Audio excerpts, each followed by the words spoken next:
Hello students, welcome to my channel education lane. तो अब हम सेकंड सेमेस्टर का सिलेबस स्टार्ट कर देते हैं।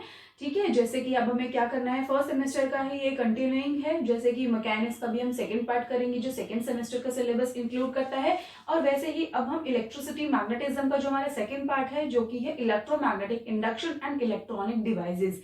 आपके इलेक्ट्रॉनिक डिवाइसेस वाला टॉपिक बहुत ही इंपॉर्टेंट है। ये एक अलग से ब्रांच भी है जिसमें आप अलग से मास्टर्स भी कर सकते हो अगर आपको आगे फिजिक्स परस्यू करना है। समझना बहुत इंपॉर्टेंट है फिजिक्स में।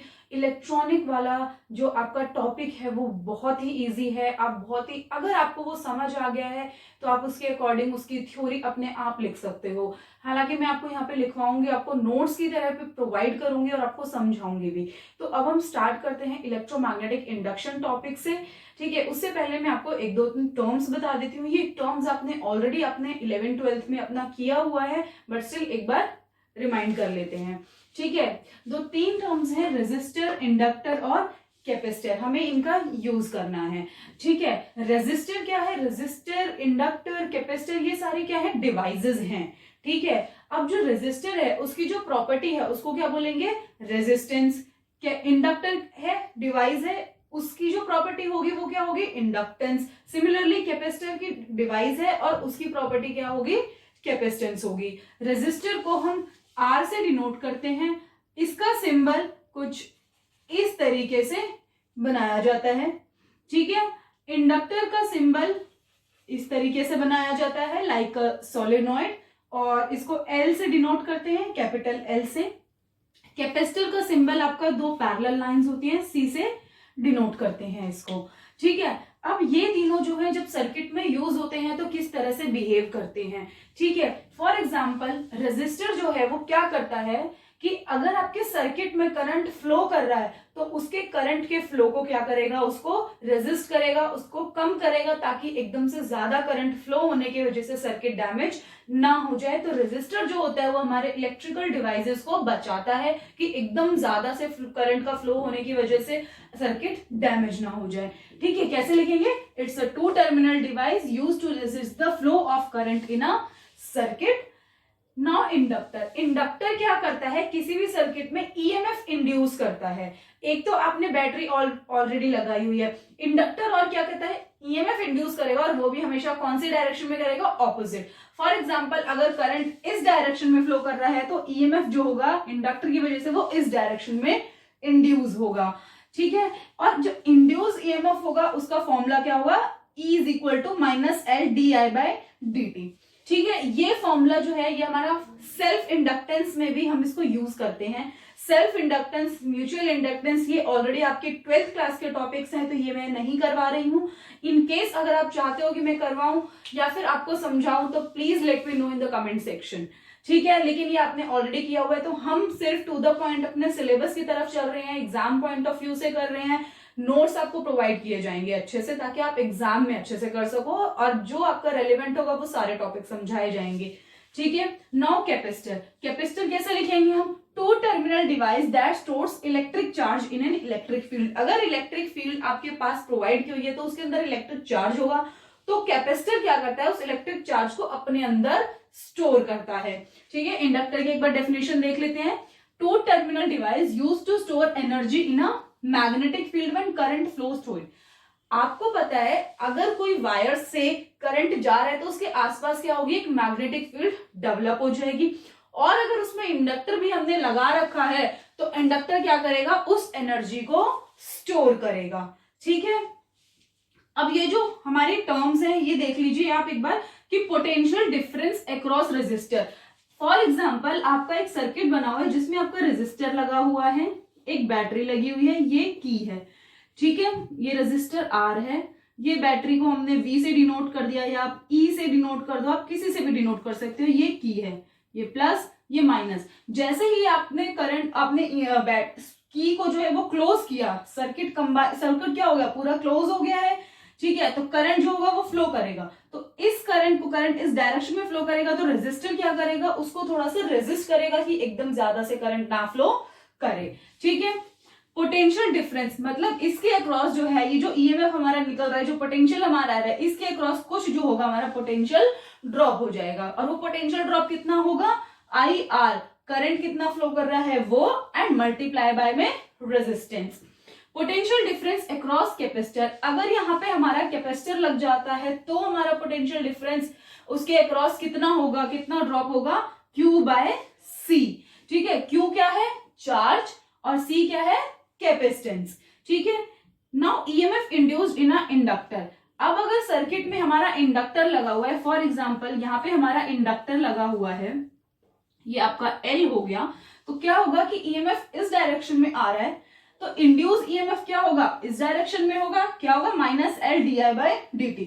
तो इसका इफेक्टिव, इस सर्किट में इफेक्टिव EMF हमारा क्या होगा, E -L di/dt।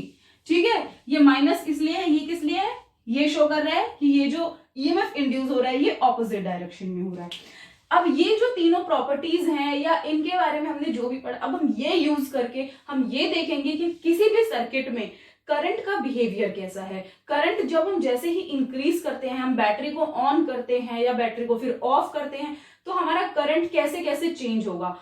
अब देखिए, अगर आपने किसी सर्किट में बैटरी को ऑन किया है तो करंट क्या होगा, फॉर एग्जाम्पल पहले तो 0 करंट था, कोई उसके अंदर करंट नहीं था, तो करंट की वैल्यू क्या थी, 0 एम्पियर थी।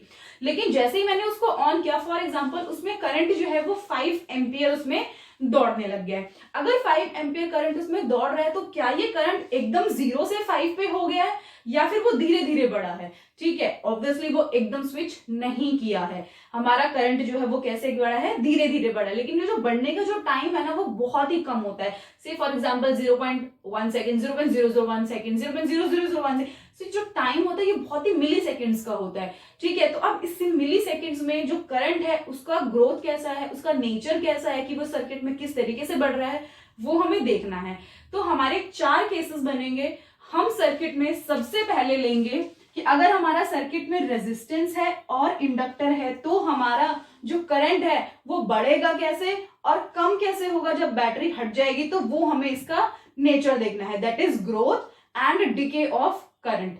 किस किस केस में देखना है, जब हमारा सर्किट में रेजिस्टेंस है, इंडक्टर है, रेजिस्टेंस है, कैपेसिटर है, इंडक्टर है, कैपेसिटेंस है, और फोर्थ केस है जब ये तीनों एक साथ हैं किसी भी सर्किट में, तो जो हमारा करंट का बिहेवियर होगा वो कैसा होगा। आज के हम इस वीडियो में, आज के लेक्चर में हम सबसे पहले फर्स्ट केस देखेंगे, जब हमारा सर्किट में रेजिस्टेंस है और हमारा इंडक्टर है तो हमारा जो ग्रोथ और डिके है वो करंट का वो कैसा होगा वो हम देखेंगे। So let's get, now let us see the first concept, that is growth and decay of current in a circuit containing LR, that is inductor and resistor, which is LR circuit। हमने अभी बताया था कि हम क्या पढ़ेंगे, LR, CR and LC, और जिसमें तीनों हो LCR। ठीक है, अब सबसे पहले हमने स्टार्ट किया है LR सर्किट से। एक सर्किट है जिसके अंदर रेजिस्टेंस है, आपका रेजिस्टेंस है और आपका इंडक्टर है। ठीक है, अब क्या होगा मैं आपको पहले एक बार समझा देती हूँ, उसके बाद हम देखते हैं कि हम नोट्स में कैसे लिखेंगे अपना स्टेप वाइज। ठीक है, अब आपने जैसे ही बैटरी को ऑन किया, अब ये ऑन कैसे होगा, आपने की को क्लोज कर दिया तो सर्किट कंप्लीट हो गया है, करंट यहां से जाएगा। अब देखिए, जो इंडक्टर है उसके अक्रॉस जो है वो ईएमएफ इंड्यूस हो रहा है। ठीक है, कोई पोटेंशियल ड्रॉप नहीं हो रहा है, ईएमएफ इंड्यूस हो रहा है, और किस डायरेक्शन में हो रहा है, ऑपोजिट डायरेक्शन में हो रहा है, इसीलिए उसके आगे क्या था, नेगेटिव का साइन, -L di/dt। ठीक है, इसके अक्रॉस क्या हो रहा है, पोटेंशियल डिफरेंस है, जो भी हमारा पोटेंशियल बचेगा, जैसे ये EMF E है, इसके अक्रॉस भी मेरा क्या होगा, -L di/dt। तो इफेक्टिव क्या हो जाएगा, वो इफेक्टिव जो पोटेंशियल होगा, EMF होगा, वो क्या होगा, इसके अक्रॉस ड्रॉप होगा। ठीक है, अब देखिए, जब हमारा हमने की को प्रेस नहीं किया था तो क्या था, हमारा करंट 0 था, मतलब टाइम t = 0 पे आई करंट जो था मेरा 0 था। जब मैंने टाइम को बढ़ाया या फिर मैंने इसको क्लोज किया तो किसी टाइम पे, आई डोंट नो, मुझे नहीं पता कि वो टाइम क्या है, जो करंट है वो मेरा मैक्सिमम वैल्यू पे पहुंच गया है, I0 पे। ठीक है, तो यहाँ पे एक बार देख लीजिए कैसे लिखना है, when key K is open no current will flow, कोई करंट फ्लो नहीं करेगा जब जो की है वो ओपन होगी। मतलब क्या है कि करंट जो चीज है that is at time t = 0, I = 0। Now when key is closed current will increase to some maximum value से आई नॉट, जो हमने मैक्सिमम वैल्यू है करंट की वो हमने क्या कंसीडर कर ली है, आई नॉट है। Let I be the current at any instant of time T. जो आई है, आई हमने क्या कंसीडर कर लिया है, आई करंट जो है वो किसी बीच में किसी टाइम पर, टी टाइम पर आई करंट है, ठीक है। Let us proceed now. Rate of growth of current, ये रेट ऑफ ग्रोथ, अब क्या हो रहा है, टाइम के साथ साथ करंट बढ़ रहा है, तो रेट क्या हो जाएगा कि टाइम के साथ कितना बढ़ रहा है, तो उसका क्या हो जाएगा, D I by D T. Now potential difference across resistance, ये हमने किया था अभी पोटेंशियल डिफरेंस अक्रॉस रेजिस्टेंस क्या होता है कि कितना करंट फ्लो कर रहा है और रेजिस्टेंस, ठीक है। ईएमएफ इंड्यूस्ड अक्रॉस इंडक्टर, ये हमने अभी बताया minus L D I by D T. ना effective EMF at any time is equal to, effective EMF क्या होगा, अब यहाँ पे ऑपोजिट डायरेक्शन में ईएमएफ इंड्यूस हो रहा है, यहाँ पर ई था तो क्या हो जाएगा, E minus L D I by D T, ठीक है। ये आपका इफेक्टिव ईएमएफ है इन अ सर्किट। तो अब आपका ये बच गया, अभी किसके इक्वल होगा, जितना पोटेंशियल ड्रॉप रेजिस्टेंस के अक्रॉस हो रहा है, and it will be equal to potential difference across resistance. यहां पर हमने लिख दिया that is E minus L D I by D T is equal to I R. इस टर्म को इधर लिखेगा I R plus L D I by D T. अब हम ये अपना एक्सप्रेशन यूज करके इसको सॉल्व करेंगे, इंटीग्रेट करेंगे, लिमिट्स लगाएंगे, ठीक है। तो हम देखेंगे कि हमारा करंट का कैसा बिहेवियर होगा ड्यूरिंग ग्रोथ। ग्रोथ का मतलब क्या है कि करंट हमारा 0 से स्टार्ट कर रहा है, मैक्सिमम वैल्यू पर गया है, ठीक है। Now let us proceed further to solve this. Let us see how we will solve this equation. When I is equal to I naught, जब हमारा करंट मैक्सिमम हो चुका है ऑलरेडी, तो क्या उसमें रेट ऑफ ग्रोथ और कुछ होगा, ऑलरेडी ग्रो कर चुका है, तो D I by D T मेरा क्या हो जाएगा, 0, ठीक है। अब इस कंडीशन को हम इस वाले फॉर्मूले में अप्लाई करेंगे, ठीक है। E इज इक्वल टू क्या हो जाएगा मेरा, आई नॉट आर, ठीक है। तो ये अब इसमें मैंने अप्लाई किया तो मेरा यहां से देखो आप क्या आ गया, E is equal to I R plus L D I by D T था, ये मेरा क्या हो गया 0, और यहां पे मेरा क्या आ गया आई नॉट। तो ये वाली जो इक्वेशन है वो मेरी कहां से आई है, यहां से आई है, ई मेरा क्या हो गया आई नॉट आर। अब ये वाली जो वैल्यू है आप इसी इक्वेशन में पुट करोगे, तो I naught R is equal to I R plus L D I by D T. I naught R ये सेम है, आर कॉमन ले लेंगे, इस टर्म को हम इधर लेके गए हैं, L D I by D T, D I. अब ये जो आई वाले टर्म्स है इंटीग्रेट करने के लिए सेम साइड पे लेके जाएंगे, तो D I upon I naught minus I is equal to R by L D T. Now अब इसको हम इंटीग्रेट करेंगे। अब लिमिट देखिए, जब टाइम t 0 था तो करंट 0 था, and at time t is equal to T, I is equal to I. किसी इंस्टेंट पे हमने टाइम क्या लिया था, सॉरी करंट क्या लिया था, आई। तो किसी भी any instant time t current मेरा क्या था, आई। तो लिमिट्स लगाइए, यहाँ पे इंटीग्रेट किया है हमने, आप यहाँ पे लिख भी सकते हो इंटीग्रेटिंग बोथ साइड्स, ठीक है। 0 to I D I naught minus I, 0 to T R by L D T, ठीक है। अब देखिए यहां पर आपने जब इसको इंटीग्रेट किया, ये मैथमेटिक्स का आपका इंटीग्रेशन का फॉर्मूला है, जब आप इसको इंटीग्रेट करोगे तो लॉग, क्योंकि ये आई इधर है, आपका जो वेरिएबल है उसमें नेगेटिव आ रहा है और ये इस तरीके से है, तो आपका क्या बनेगा, minus log of I naught minus I limit from 0 to I is equal to R by L. ये नॉर्मल इंटीग्रेट हो जाएगा, तो ये क्या हो जाएगा टी लिमिट 0 टू टी। अब क्या करा है, इस माइनस साइन को इधर लेके जाइए, ये मैं इधर लेके चली गई हूं, वैल्यूज पुट करिए, पहले आई की जगह आई, ये सेम, दूसरी बार माइनस आई की जगह क्या लिखना है 0, तो यहाँ पे 0 कर दिया तो आई नॉट आ गया। हमेशा पहले अपर लिमिट पुट करेंगे माइनस लोअर लिमिट, ये पूरा आपका इंटीग्रेशन ही आपका पूरा मैथमेटिक्स है, ठीक है। Minus R by L T minus 0 आपने सॉल्व किया, आपने लॉग, अब आपको प्रॉपर्टी पता होगी कि log A minus log b is equal to log a by b, यही फॉर्मूला हमने यहाँ पर यूज किया है, minus R by L T. अब यहाँ पर क्या है, अगर इस साइड लॉग है तो दूसरी साइड जाके क्या हो जाएगा एक्सपोनेंशियल, तो 1, अब यहाँ पर डिवाइड कर दो इसको, आई नॉट इसके नीचे, आई नॉट इसके नीचे, ये 1 हो गया, तो 1 minus I upon I naught is equal to E to the power minus R by L T हो गया है, ठीक है। आई निकाल लो, आई जब हमने इसमें से निकाला तो हमारा ये बन गया है फॉर्मूला। तो ये जो फॉर्मूला है ये इंडिकेट कर रहा है कि जो मेरा करंट है वो मेरा एक्सपोनेंशियली ग्रो कर रहा है, ठीक है। इसमें एक टर्म है L बाय आर, लेकिन यहाँ पर सॉरी R बाय L है, लेकिन अब हम इसमें इस टर्म को L/R को क्या बोलते हैं, इंडक्टिव टाइम कांस्टेंट। इसका मतलब क्या है, ठीक है, इसका मतलब ये है कि जब आप टाइम इस टाइम पे L/R, जब आप यहाँ पे टाइम को L/R पुट करोगे तो आपका I से I0 का कोई रिलेशन आएगा, तो उस टाइम को हम क्या बोलते हैं, इंडक्टिव टाइम कांस्टेंट।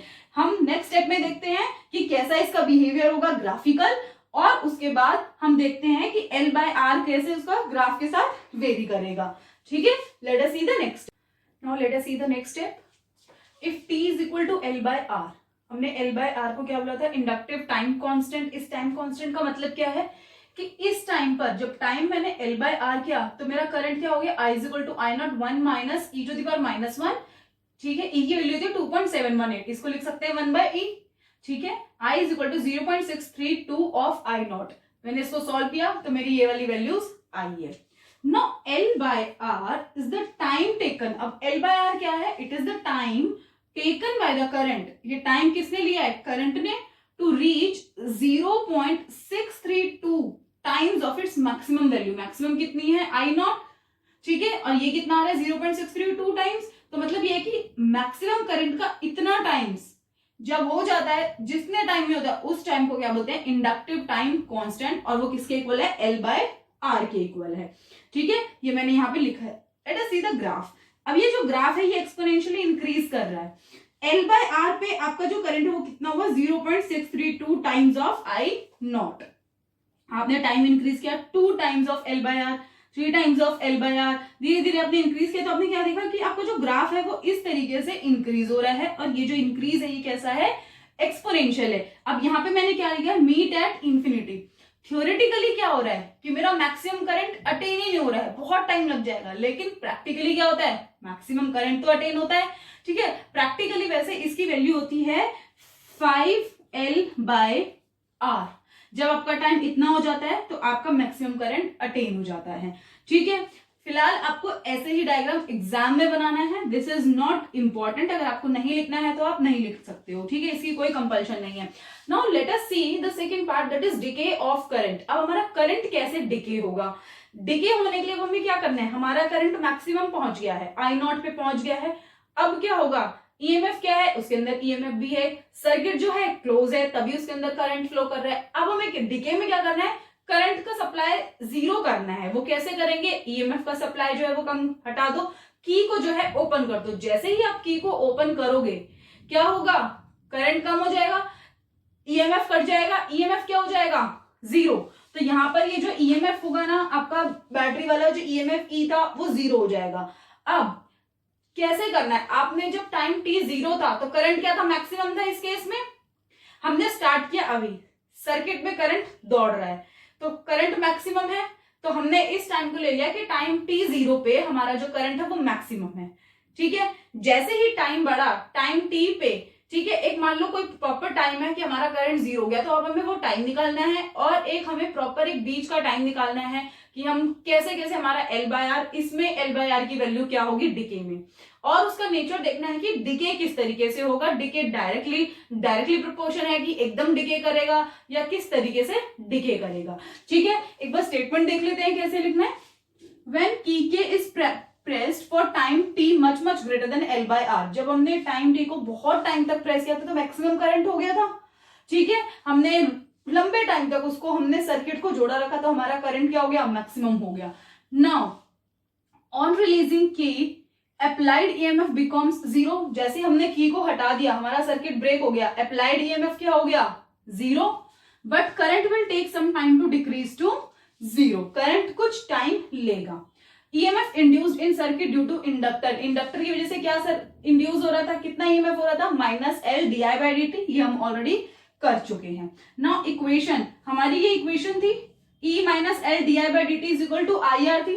अब यहाँ पे E जो है मेरा वो तो जीरो हो चुका है क्योंकि मैंने की ओपन कर दी है, ईएमएफ जीरो हो गया है सर्किट में, तो ये जीरो हो गया, तो ये क्या हो जाएगा, 0 - L/di/dt is equal to IR। इस माइनस को इधर लेके गए, आपकी इक्वेशन बन गई L/di/dt is equal to -IR। अब इसको कैसे आगे सॉल्व करेंगे, कैसे लिमिट्स लगाएंगे हम देखते हैं। Now let us proceed further for the solution of decay current, ठीक है, डिके करंट कैसे हो रहा है, कैसे उसकी प्रॉपर्टी है, या कैसे वो डिके कर रहा है, कैसे उसको सॉल्व करेंगे वो हम देखते हैं। अभी हमें क्या मिल गया था, L D I by D T is equal to minus I है, आई वाले टर्म्स एक साइड ले जाएंगे, D I by I is equal to minus R by L D T.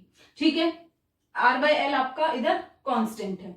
Now जब टाइम टी जीरो था, current मेरा क्या था, मैक्सिमम, क्योंकि हमने कब से स्टार्ट किया है कि करंट हमारा मैक्सिमम फ्लो कर रहा है, तो उस टाइम पे हमने इनिशियली हमने उसको कंसीडर किया कि उस टाइम पे टाइम जीरो पे हमारा मैक्सिमम करंट था। जैसे जैसे टाइम बढ़ा करंट कम हो गया, तो किसी भी इंस्टेंट ऑफ टाइम पे टी पे हमने कंसीडर कर लिया कि हमारा करंट क्या है, आई है। नाउ आई नॉट से लेके आई तक अब कैसे जाएगा करंट, मैक्सिमम से कम हो रहा है, तो D I by I is equal to minus R by L, time कहाँ है, जीरो से टी डी टी। इंटीग्रेट करेंगे हम, इंटीग्रेट सेम वैसे ही इंटीग्रेशन है, इसका इंटीग्रेशन क्या हो जाएगा, लॉग, ये कांस्टेंट है तो इसका टी हो जाएगा, अप्लाई यूनिट्स, यहाँ पे upper limit then minus lower limit. ठीक है, ये आपने सॉल्व किया, log I upon I naught is equal to minus R by L T. Log को हटाएंगे, दूसरी साइड क्या हो जाएगा मेरा, एक्सपोनेंशियल। ये देखिए ये हमारा एक्सपोनेंशियल हो गया, आई नॉट को इधर लेके जाएंगे तो मेरा आई और आई नॉट कैसे रिलेटेड हो गया, इस फॉर्मूले से। नाउ अब ये क्या है मेरा, एक्सपोनेंशियली डिके हो रहा है। मेरा करंट कैसे डिके हो रहा है, डायरेक्टली डिके नहीं हो रहा है, कैसे हो रहा है, एक्सपोनेंशियल डिके हो रहा है। ये जो ग्राफ है इसे कहते हैं एक्सपोनेंशियली डिकेइंग ग्राफ। ठीक है, अब यहाँ पे भी एल बाय आर, इसको हमने क्या बोला है, इंडक्टिव टाइम कांस्टेंट। ये कौन सा टाइम है, ठीक है, देखते हैं। Time T, L T is equal to L by R पे आई क्या हो जाएगा, I naught E to the power minus one, value क्या आ गई 0.368 of maximum current, maximum value. Now L by R is the time taken by the current. ये कौन सा टाइम है, time taken by the current, कि current ने कितना टाइम लिया, किसके लिए, कितनी वैल्यू होने के लिए, to fall from maximum value. उसकी जो मैक्सिमम वैल्यू थी कितनी फॉल हुई है, कितना 0.368 ऑफ इट्स मैक्सिमम वैल्यू। ठीक है, तो उस टाइम को हमने क्या बोला है, इंडक्टिव टाइम कांस्टेंट। अब आपको ये ध्यान रखना है कि जब हम ग्रोथ कर रहे थे तो उसमें एल बाय आर तो हमारा इंडक्टिव टाइम कांस्टेंट ही रहेगा दोनों केसेस में। बट क्या ध्यान रखना है आपको कि जो टाइम कांस्टेंट, जो आपकी करंट की जो वैल्यूज फॉल हो रही है वो अलग अलग आ रही है। राइजिंग की टाइम अलग है और जब वो फॉल कर रहा है तब अलग है। ग्राफ देखते हैं, यहाँ पे एल बाय आर टू, ये बेसिकली मेरी कौन सा है, ये टाइम है। ठीक है, और ये मेरा है करंट। करंट मैक्सिमम था, मैक्सिमम से फॉल हो रहा है जीरो पे, इस एक्सपोनेंशियल डिके। अब यहाँ पे एल बाय आर देखिए, यहाँ पे एल बाय आर से हमने डैश डैश करके यहाँ पे बनाया, तो ये जो करंट है ये कितना है, 0.368 of I not of maximum value. ऐसे ही हमने इंक्रीज करते गए, हमारा ग्राफ इस तरीके से होता गया। Now they will also meet at infinity. इसका मतलब क्या है कि करंट हमारा क्या कभी जीरो नहीं होगा। थ्योरेटिकली ये शो कर रहा है कि करंट जीरो होने में बहुत टाइम लग जाएगा, बट प्रैक्टिकली ऐसा नहीं होता है। प्रैक्टिकली ये जो वैल्यू होती है ना, ये हमें किस टाइम पे अचीव हो जाती है, 5L बाय आर। सेम जैसे हमें मैक्सिमम वैल्यू अटेन हुई थी ग्रोथ के टाइम पे, ऐसे ही डिके के टाइम पे। एग्जाम में अगर आपको आता है तो ये आपको पूरा लिख कर आना है। ठीक है, अब हम अपनी नेक्स्ट वीडियो में कौन सा करेंगे, जब हमारा सर्किट में like growth and decay of current in a circuit containing capacitor and resistance. बाकी के जो दो और रह गए हैं वो इससे नेक्स्ट वीडियो में हम कैपेसिटर और रेजिस्टर अगर किसी सर्किट में होगा तो ग्रोथ कैसे होगा और डिके कैसे होगा करंट का, वो हम करेंगे। So let us see you in the next video. Till then, please subscribe my channel Education Lane for further video updates. Thank you for watching my video.